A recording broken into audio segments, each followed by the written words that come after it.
This Ridley-O sponsored by friends of BitcoinStore.com.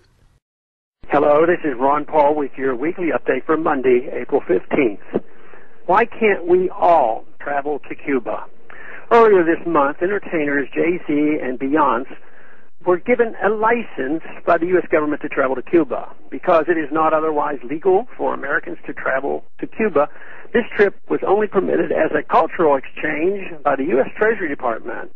Many suspect that the permission was granted at least partly due to the fame, wealth, and political connections of the couple. Some members of Congress who continue to support the failed Cuba embargo demanded that the administration explain why these two celebrities were allowed to visit Cuba. The trip looks suspiciously like tourism, they argued in a letter to the White House, and American tourism is still not allowed in Cuba. They were photographed eating at the best restaurants, dancing and meeting with average Cubans, which these members of Congress frowned on. Perhaps it is true that this couple used their celebrity status and ties to the White House to secure permission to travel. But the real question is, why can't the rest of us go? The Obama administration has lifted some of the most onerous restrictions on travel to Cuba imposed under the previous Bush administration. But for the average American, travel to the island is still difficult, if not impossible. However, even those who are permitted to go to Cuba are not allowed to simply engage in tourist activities, to spend their money as they wish or relax on a beach. The U.S. government demands that the few Americans it allows to travel to Cuba only engage in what is deemed purposeful travel to support civil society in Cuba, enhance the free flow of information to, from, and among the Cuban people, and help promote their independence from Cuban authority. They must prove that they maintain a full-time schedule of educational activities according to the Treasury guidelines for people-to-people travel.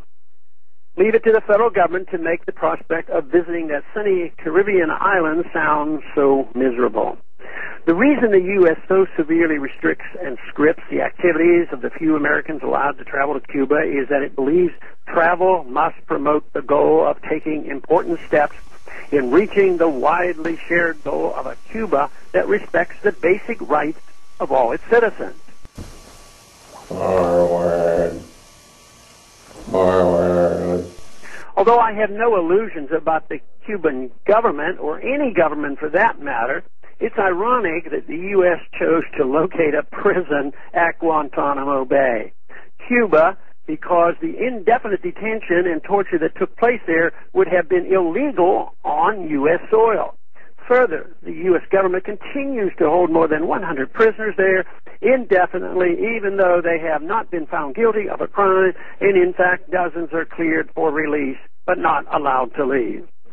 Does the administration really believe that the rest of the world is not annoyed by its do as we say, not as we do attitude? We are told by supporters of the Cuba embargo and travel ban that we must take such measures to fight the communists in charge of that country.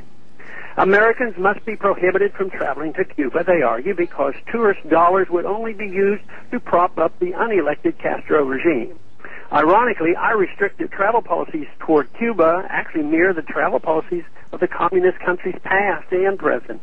Under communist rule in the Soviet Union and elsewhere, it was only the well-connected elites who were allowed to travel overseas, people like Jay-Z and Beyonce. The average citizen was not permitted the right. Although the current administration's slight loosening of the restrictions is a small step in the right direction, it makes no sense to continue this nearly half-century-old failed policy. Freedom to travel is a fundamental right. Restricting this fundamental right in the name of human rights is foolish and hypocritical.